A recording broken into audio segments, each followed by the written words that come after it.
राम राम दोस्तों, आपनो selection point YouTube channel पर आप सभी का स्वागत है। एनएचएम आयुष ऑफिसर का रिजल्ट आ चुका है 2 गुना का, और उस पर जो कट ऑफ रही है आरएसएसबी के द्वारा 2 गुना की जारी की गई है, उस पर मैं एक वीडियो बना चुका हूं कितनी कट ऑफ रही है, और 1 गुना की कट ऑफ है रैंक के हिसाब से किनका सिलेक्शन हो सकता है, उसका भी मैंने वीडियो बनाकर हमारे YouTube चैनल पर अपलोड कर दिया है। स्क्रूटनी फोरम के बारे में भी मैंने वीडियो अपलोड कर दिया है। काफी विद्यार्थियों के मैसेज आ रहे हैं कि बहुत सारे विद्यार्थी ऐसे हैं जो ज्वाइन नहीं करना चाहते हैं, लेकिन उसके बावजूद स्क्रूटनी फॉर्म भर रहे हैं और इसके अलावा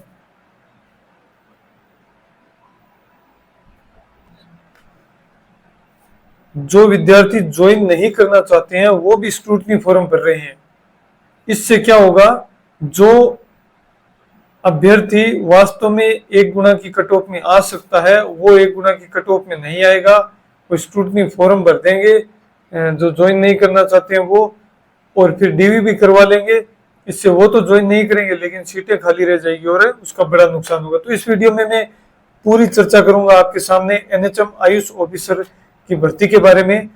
एनएचएम आयुष ऑफिसर से हाथ जोड़कर हमारा निवेदन है कि जो भी विद्यार्थी ज्वाइन नहीं करना चाहता है, भाई जो कोई पीजी कर रहा है या कोई और इसमें अलग कोर्स कर रहा है, या जो भी विद्यार्थी है वो ज्वाइन नहीं करना चाहता है, ज्वाइन करने का इच्छुक नहीं है, तो वो विद्यार्थी आपसे निवेदन कर रहा हूं मैं, सभी एनएचएम के जो प्रतियोगी है आयुष ऑफिसर की भर्ती के, उनसे सभी से मैं हाथ जोड़कर उनकी तरफ से भी आपसे रिक्वेस्ट कर रहा हूं, एक हम्बल रिक्वेस्ट कर रहा हूं, विनम्र निवेदन है मेरा आपसे कि आप स्क्रूटनी फॉर्म को न भरें और न ही आप डीवी करवाएं। अगर आपने स्क्रूटनी फॉर्म भर दिया है आज तो आप डीवी नहीं करवाएं, और अगर स्क्रूटनी फॉर्म नहीं भरा है तो आप स्क्रूटनी फॉर्म न भरें, और स्क्रूटनी फॉर्म नहीं भरेंगे तो आपका डीवी भी नहीं होगा।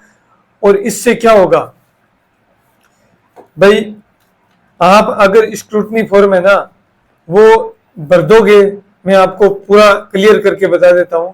स्क्रूटनी फॉर्म आपने भर दिया और फिर आपने डीवी करवा लिया, और आपका मकसद ये है कि मैं ज्वाइन नहीं करूंगा, तो आप स्क्रूटनी फॉर्म भर दोगे, उसके बाद में आप डीवी करवा दोगे, तो उससे क्या होगा, मान लीजिए 100 सीटें हैं तो 100 सीटों में से 90 तो मान लीजिए कि ज्वाइन कर लेंगे, 10 सीटें बच जाएगी। तो उन 10 सीटों पर जो वास्तव में ज्वाइन करना चाहते हैं उनका तो नंबर आएगा नहीं, क्योंकि आप उनसे आगे हो और आप ज्वाइन नहीं करना चाहते हो, लेकिन फिर भी आपने स्क्रूटनी फॉर्म भर दिया है और डीवी भी करवा लिया है, तो उससे क्या होगा कि आपका नंबर आ जाएगा, लेकिन आप तो ज्वाइन नहीं करना चाहते हो, तो इससे वो भी इसमें योग्य नहीं होंगे, इस 1 गुना की लिस्ट में उनका नाम नहीं आएगा जितने पद पर लेने हैं। तो इससे क्या होगा कि वो 10 सीटें खाली रह जाएगी, 90 तो उन्होंने ज्वाइन कर लिया और 10 सीटें जो आपकी है वो खाली रह जाएगी, क्योंकि आप ज्वाइन नहीं करना चाहते हो, और उससे उनको बड़ा नुकसान होगा। अब बात रही वेटिंग लिस्ट की, तो वेटिंग लिस्ट का कोई पता नहीं है, संविदा की भर्ती है, वेटिंग लिस्ट से कोई मतलब नहीं है, क्योंकि 1-2 साल 3 साल जो परमानेंट वैकेंसी होती है उनमें भी बहुत सारा समय लग जाता है, तो इसमें कोई पता नहीं है वेटिंग लिस्ट कब आएगी, 1 साल में आएगी, 2 साल में, 4 साल में आएगी। कई भर्तियों में 4 साल हो गए अभी तक वेटिंग लिस्ट नहीं आई, कईयों में 3 साल 2 साल बाद में वेटिंग लिस्ट आती है, तो उससे बहुत ज्यादा नुकसान होता है, अपने सहपाठियों का ही नुकसान होता है, तो आपके सहपाठियों का ही नुकसान होगा। इससे आपसे फिर मैं निवेदन कर रहा हूं कि जो ज्वाइन नहीं करना चाहते हैं और उनका 2 गुना की लिस्ट में सिलेक्शन हुआ है तो वो स्क्रूटनी फॉर्म ना भरे और न ही डीवी करवाएं। इससे आपके सहपाठियों का, बेरोजगार अभ्यर्थियों का बहुत बड़ा फायदा होगा और वो जिंदगी भर आपका गुण गाएंगे। आयुर्वेद अपना एक वेद है जो यह शिक्षा देता है कि सभी पर दया करनी चाहिए, और आपका इससे जा क्या रहा है भाई, आप तो वैसे भी फायदे में हो, पीजी कर रहे हो तो आप तो बहुत बड़ी डिग्री ले रहे हो और आपके वैसे भी आप इस वैकेंसी से जो पीजी कर रहे हैं, तो इस वैकेंसी से पीजी वाले आगे ही है, तो आप स्क्रूटनी फॉर्म न भरें और डीवी भी नहीं करवानी है आपको। अब मैं आपको बता रहा था कि आयुर्वेद अपना एक वेद है जो ये शिक्षा देता है कि सभी पर दया करनी चाहिए, तो आपको इस मामले में दया दिखानी है। अगर आप सभी पर दया करोगे तो भगवान आपको बिल्कुल बढ़िया पोस्ट देंगे, अच्छी आपको नौकरी मिलेगी और अच्छा आपका कामकाज होगा। आपको किसी के बेरोजगार के पेट पर लात नहीं मारनी है। चिड़ी चोंच भर ले गई नदी ने घटियो नीर, दान दिया धन ना घटे कह गए दास कबीर। तो ये कबीरदास जी का दोहा है, ये आपको याद रखना है और ये आपका एक तरह से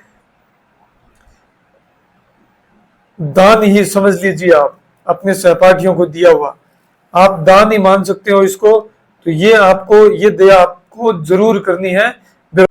एक मैं आपको उदाहरण देता हूं, टीचर है भंवर सिंह जी भाटी, जो कि अभी मदासर में पोस्टेड है, मदासर राजकीय उच्च माध्यमिक विद्यालय में। तो उनका क्या है कि 3rd ग्रेड में सिलेक्शन हो चुका था, 3rd ग्रेड और 2nd ग्रेड दोनों में, और 3rd ग्रेड की ज्वाइनिंग पहले थी और 2nd ग्रेड की ज्वाइनिंग थी बाद में, लगभग 2 महीने का समय था। तो वो उन्होंने क्या किया कि 3rd ग्रेड की डीवी नहीं करवाई, 3rd ग्रेड की डीवी उन्होंने नहीं करवाई। उन्होंने कहा कि मैं 2 महीने बाद में ही 2nd ग्रेड की डीवी करवाऊंगा, 2nd ग्रेड की डीवी करवाऊंगा, डॉक्यूमेंट वेरिफिकेशन करवाऊंगा, क्योंकि मैं अगर 3rd ग्रेड की डीवी करवा लेता हूं और इसको ज्वाइन कर लेता हूं तो फिर एक सीट खराब हो जाएगी और अभ्यर्थी जो बेरोजगार हैं उनका बहुत बड़ा नुकसान होगा। पता नहीं कब वेटिंग आएगी, असमंजस में रहेंगे, तो इससे नुकसान होगा, क्योंकि मेरा तो वैसे भी 2nd ग्रेड में हो रखा है। तो उन्होंने वो डीवी नहीं करवाई और उनका क्या हुआ, 2nd ग्रेड के लिए वो वेट करते रहे। इतने में ही क्या हुआ, उनका थोड़े दिनों के बाद 1st ग्रेड का भी रिजल्ट आ गया, तो उनका 1st ग्रेड में भी सिलेक्शन हो गया। तो इसके बाद उन्होंने 2nd ग्रेड की भी डीवी नहीं करवाई और उन्होंने डायरेक्ट 1st ग्रेड को ज्वाइन किया। तो 2 वैकेंसियों की वो चाहते, और अगर उनके मन में ऐसा कुछ होता तो वो 2 वैकेंसीज में डीवी करवा लेते और उससे दोनों वैकेंसीज में एक एक सीट का नुकसान हो जाता उन बेरोजगार अभ्यर्थियों के लिए। हालांकि वेटिंग लिस्ट आ जाती होगी, आती भी है, परंतु अभ्यर्थी असमंजस में रहते। जो बेरोजगार अभ्यर्थी है वो जब तक रोजगार नहीं पा लेता है तब तक बहुत वो पीड़ा का सामना करता है, बहुत चिंताएं होती है उसके सामने, और वो पल पल वेटिंग लिस्ट का इंतजार करता है। लेकिन वेटिंग लिस्ट हमें पता है कि 6 महीने, 12 महीने, 2-2, 3-3 साल तक वेटिंग लिस्ट नहीं आती है, इसलिए उनको बहुत मानसिक परेशानी का सामना करना पड़ता है। तो उन्होंने 3rd ग्रेड और 2nd ग्रेड दोनों वैकेंसीज का डीवी नहीं करवाया, भगवान ने उनकी सुनी और उनका 1st ग्रेड में सिलेक्शन हो गया। तो ये भंवर सिंह जी भाटी का एक बहुत बड़ा एग्जाम्पल है। आज वो 1st ग्रेड है, बहुत ही अच्छे इंसान है वो। मदासर बज्जू के पास में है, बज्जू और नाचना के बीच में, वहां पर एक राजकीय उच्च माध्यमिक विद्यालय है, वहां पर ये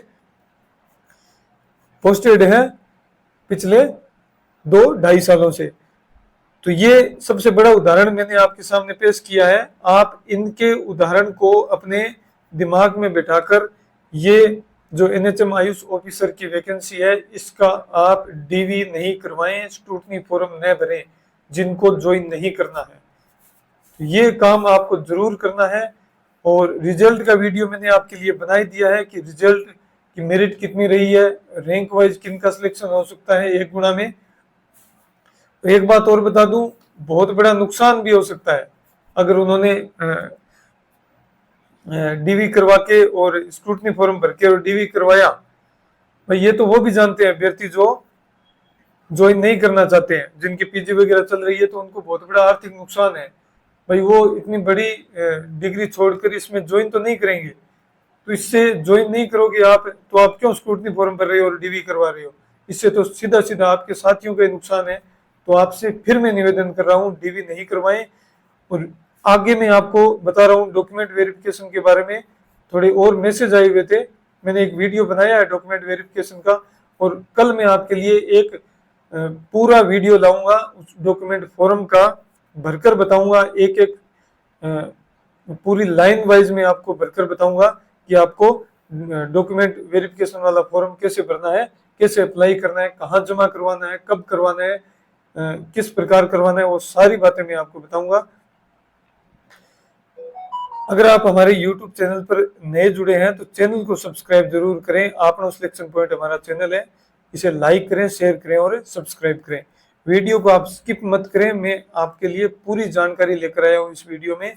जो दो चार बातें विद्यार्थियों के मन में और थी, कंफ्यूजन था, तो वो मैं आपको इस वीडियो में क्लियर करना चाहता हूँ।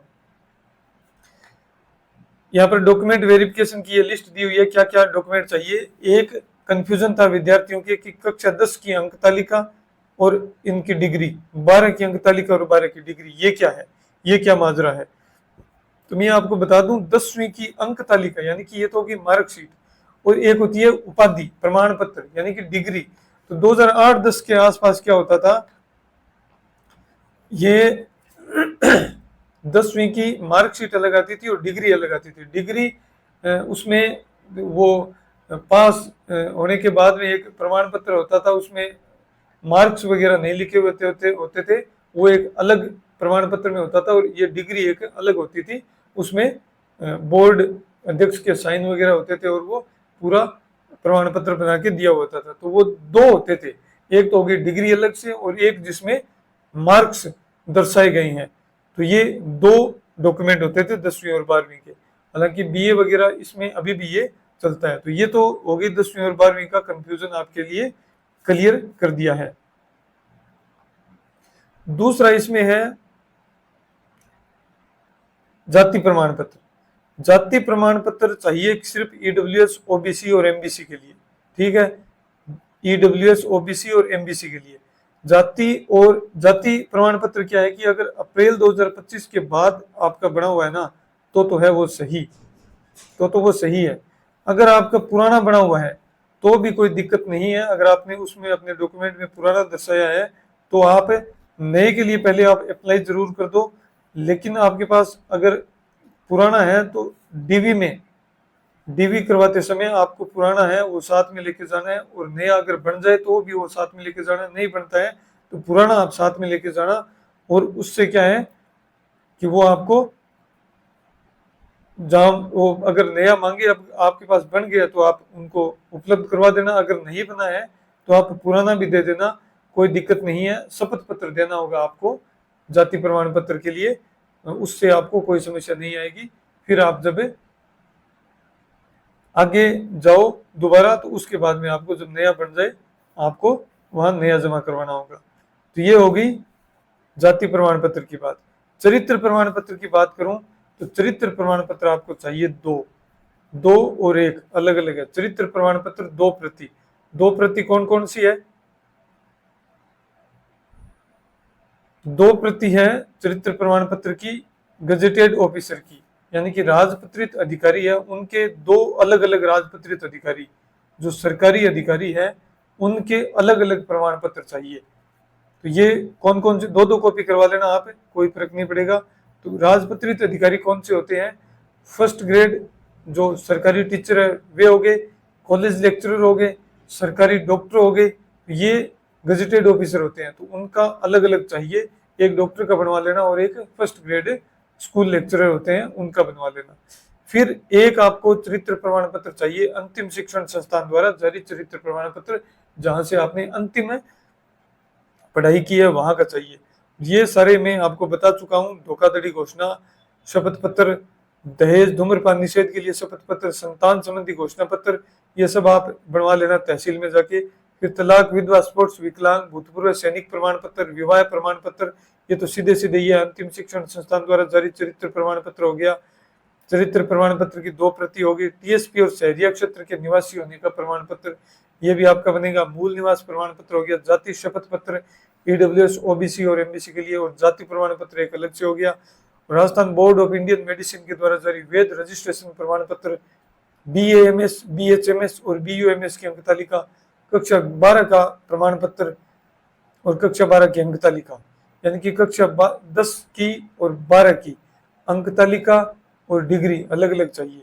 तो ये स्क्रूटनी फॉर्म भरने के लिए दस्तावेज है वो चाहिए।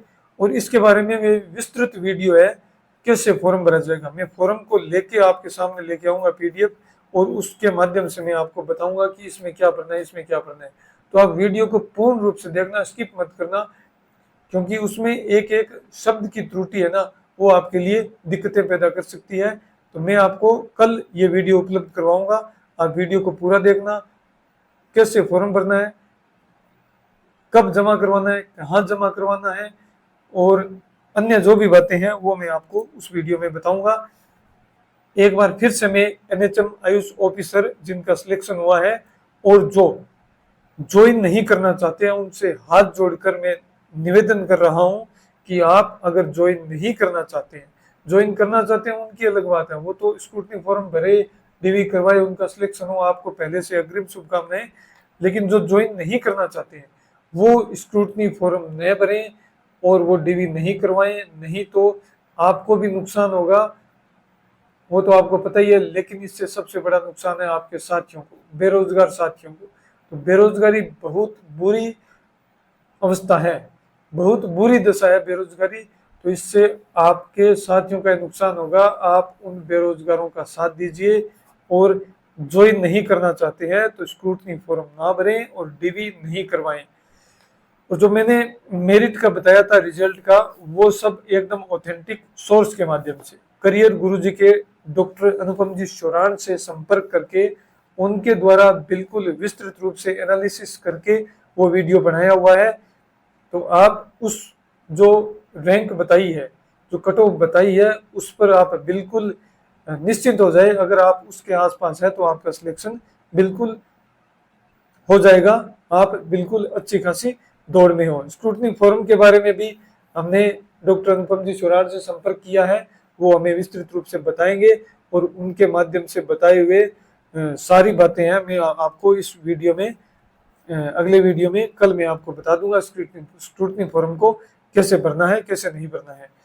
और ये रिक्वेस्ट डॉक्टर अनुपम जी शोरान की तरफ से भी है, उनकी तरफ से मैं कर रहा हूँ, उनका भी यही आपसे निवेदन है कि आप स्क्रूटनी फॉर्म नहीं भरें। अगर आपको NHM आयुष ऑफिसर में सिलेक्शन हुआ है और आप ज्वाइन नहीं करना चाहते हैं, तो डॉक्टर अनुपम जी शोरान की तरफ से मेरा निवेदन है। बेरोजगार अभ्यर्थी जो असमंजस में है कि हमारा होगा या नहीं होगा, वेटिंग लिस्ट आएगी या नहीं आएगी, उनकी तरफ से भी मेरा निवेदन है, और मैं खुद भी आपसे निवेदन कर रहा हूं। हालांकि मेरा इससे कोई भी डायरेक्ट या इनडायरेक्ट लिंक नहीं है, लेकिन फिर भी मैं निवेदन कर रहा हूं बेरोजगार अभ्यर्थियों की तरफ से। तो मैं समझ सकता हूं बेरोजगार अभ्यर्थियों की पीड़ा, आप भी समझें। आपका इससे कोई नुकसान नहीं होगा, लेकिन बेरोजगार अभ्यर्थियों का बहुत बड़ा नुकसान हो जाएगा। अगर हमारे YouTube चैनल पर नए जुड़े हैं तो चैनल को आपसे निवेदन कर रहा हूं, आपनो सिलेक्शन पॉइंट YouTube चैनल है, इसे आप सब्सक्राइब करें, वीडियो को लाइक करें और शेयर करें। धन्यवाद।